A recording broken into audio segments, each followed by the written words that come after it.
2.15 Railroad Highway Crossings. Railroad highway grade crossings are a special kind of intersection where the roadway crosses train tracks. These crossings are always dangerous.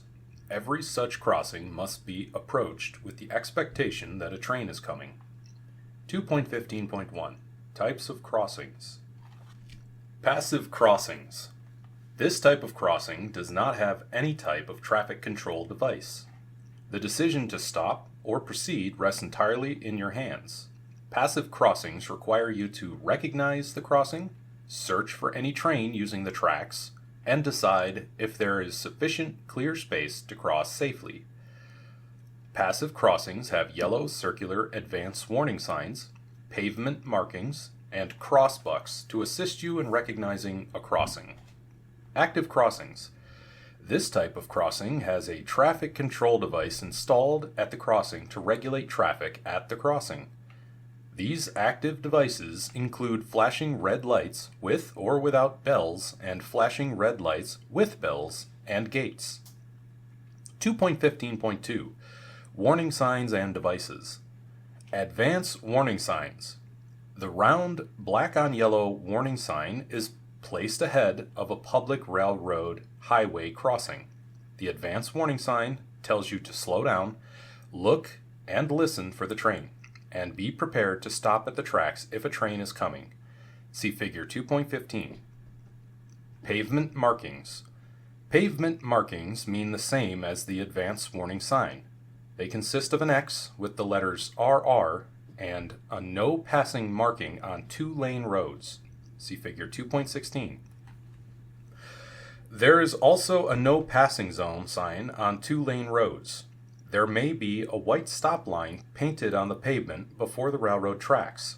The front of the school bus must remain behind this line while stopped at the crossing. Crossbuck signs. The sign marks the grade crossing. It requires you to yield the right-of-way to the train.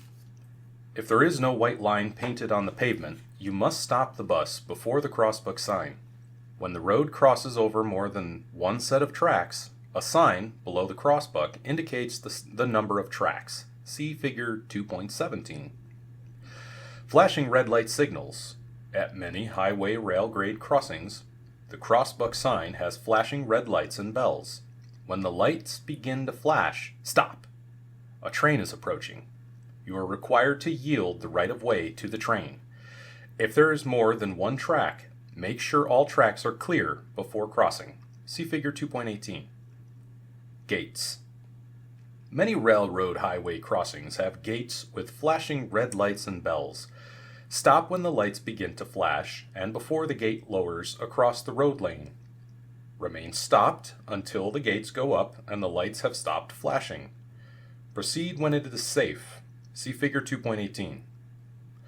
2.15.3 Driving procedures. Never race a train to a crossing. Never attempt to race a train to a crossing. It is extremely difficult to judge the speed of an approaching train. Reduce speed. Speed must be reduced in accordance with your ability to see approaching trains in any direction, and speed must be held to a point which will permit you to stop short of the tracks in case a stop is necessary. Don't expect to hear a train. Because of noise inside your vehicle, you cannot expect to hear the train horn until the train is dangerously close to the crossing. Don't rely on signals. You should not rely solely upon the presence of warning signals, gates, or flagmen to warn of the approach of trains. Be especially alert at crossings that do not have gates or flashing red light signals. Double tracks require a double check. Remember that a train on one track may hide a train on the other track. Look both ways before crossing. After one train has cleared a crossing, be sure no other trains are near before starting across the tracks. Yard areas and grade crossings in cities and towns. Yard areas and grade crossings in cities and towns are just as dangerous as rural grade crossings. Approach them with as much caution. 2.15.4 Stopping safely at railroad highway crossings. A full stop is required at grade crossings whenever The nature of the cargo makes a stop mandatory under state or federal regulations. Such a stop is otherwise required by law. When stopping, be sure to check for traffic behind you while stopping gradually. Use a pull-out lane if available. Turn on your four-way emergency flashers. 2.15.5 Crossing the tracks. Railroad crossings with steep approaches can cause your unit to hang up on the tracks. Never permit traffic conditions to trap you in a position where you have to stop on the tracks. Be sure you can get all the way across the tracks before you start across. It takes a typical tractor-trailer unit at least 14 seconds to clear a single track and more than 15 seconds to clear a double track. Do not shift gears while crossing railroad tracks. 2.15.6 Special situations. Be aware, these trailers can get stuck on raised crossings. Low-slung units, low-boy, car carrier, moving van, possum belly livestock trailer, single-axle tractor pulling a long trailer with its landing gear set to accommodate a tandem axle tractor. If, for any reason, you get stuck on the tracks, get out of the vehicle and away from the tracks. Check signposts or signal housing at the crossing for emergency notification information. Call 911 or other emergency number. Give the location of the crossing using all identifiable landmarks, especially the DOT number if posted. 2.16 Mountain driving. In mountain driving, gravity plays a major role. On any upgrade, gravity slows you down. The steeper the grade, the longer the grade, and or the heavier the load, the more you will have to use lower gears to climb hills or mountains. In coming down long, steep downgrades, gravity causes the speed of your vehicle to increase. You must select an appropriate safe speed, then use a low gear and proper braking techniques. You should plan ahead and obtain information about any long, steep grades along your planned route of travel. If possible, talk to other drivers who are familiar with the grades to find out what speeds are safe.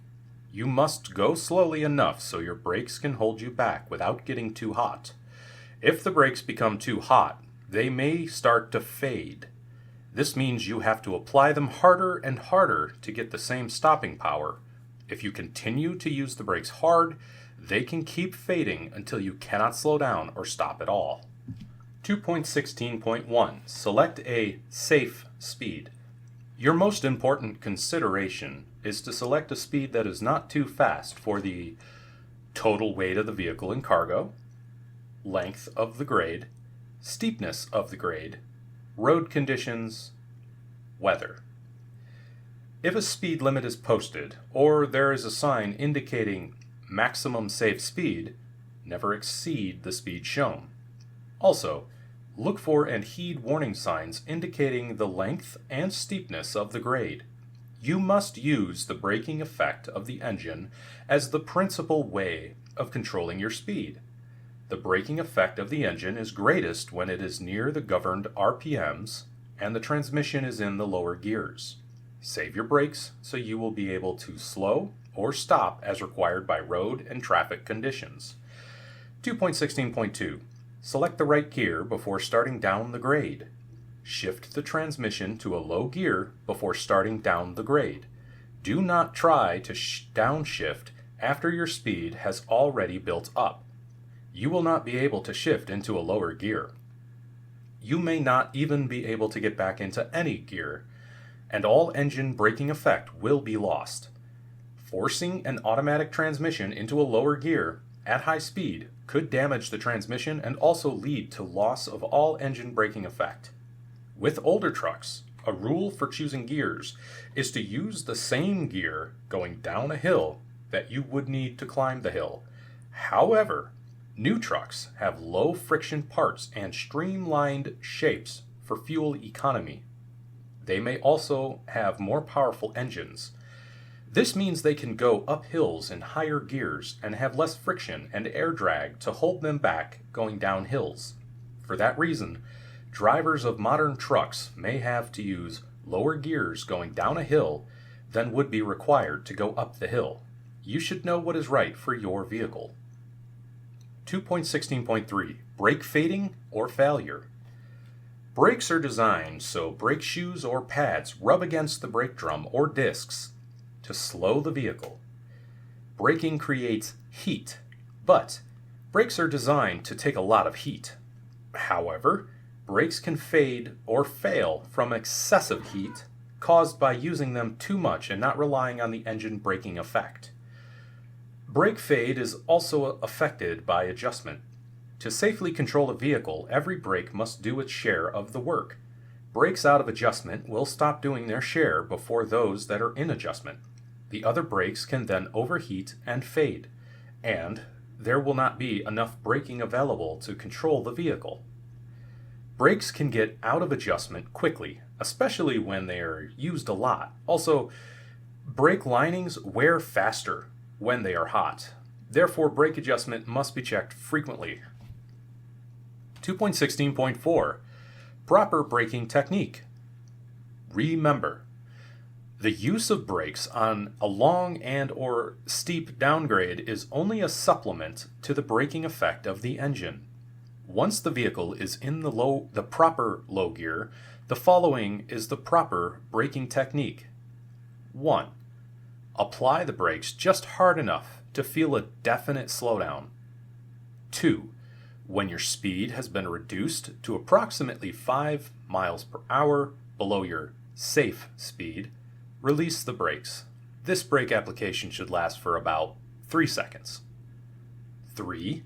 When your speed has increased to your safe speed, repeat steps 1 and 2.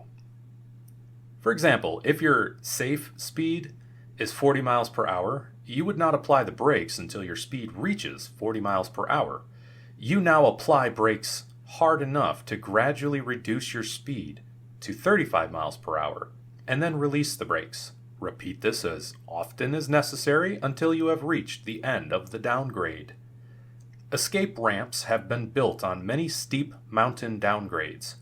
Escape ramps are made to stop runaway vehicles safely without injuring drivers and passengers. Escape ramps use a long bed of loose, soft material to slow a runaway vehicle, sometimes in combination with an upgrade. No escape ramp locations on your route. Signs show drivers where ramps are located. Escape ramps save lives, equipment, and cargo. Subsections 2.15 and 2.16. Test your knowledge. Question 1. What factors determine your selection of a safe speed when going down a long, steep downgrade? Question 2. Why should you be in the proper gear before starting down a hill? Question 3. Describe the proper braking technique when going down a long, steep downgrade.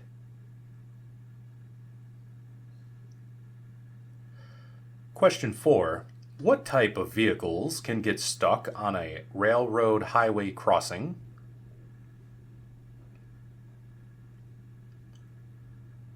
And question 5. How long does it take for a typical tractor-trailer unit to clear a double track? These questions may be on the test. If you can't answer them all, reread subsections 2.15 and 2.16.